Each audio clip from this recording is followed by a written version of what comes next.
After long hours of driving along both smooth tarmac and gravel track, we finally made it to the town of Futaleufu, just a short drive from the Argentine border. The town itself is small, but has become a bit of a local tourist hub due to it having some of the best white water in the world for rafting and kayaking on. There are many companies offering excursions on the nearby rivers, but if, like us, whitewater rafting isn't really your thing, there are also plenty of great hikes to do in the area as well. After arriving in Futaleufu, we wandered around its quiet streets, admiring the beautiful wooden buildings, and made our way down to Laguna Espejo on the edge of the town to soak up the sunshine and walk along the shore. Then we treated ourselves to a well-needed beer and hearty meal to end the day.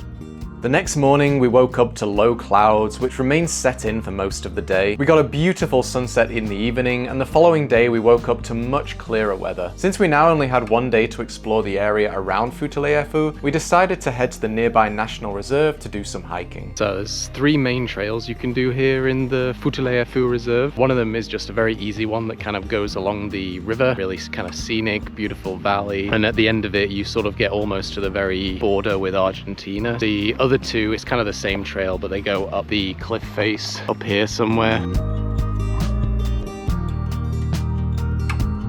Futaleufu and Chile is all in that direction, and then I think this is still all Chile, and probably for a little bit further this way is still Chile. Somewhere at the end of this valley is where the border with Argentina is, and really not far from here at all. Very, very beautiful viewpoint. Easy walk along the river, little bit of elevation at the end, but beautiful views. In the end, we decided not to hike up to the higher viewpoints, so we headed instead to the Cañadón del Diablo viewpoint, where a very short trail took us up to a lookout of the canyon below. Our 8th day on the Carretera Austral was fairly uneventful, as we drove from Futaleufu back to Ruta 7 and then on down to our next accommodation in Puyuhuapi. There were nice views along the way and more fun bridges to cross, but we didn't have any planned stops, so arrived into the small town of Puyuhuapi in mid-afternoon.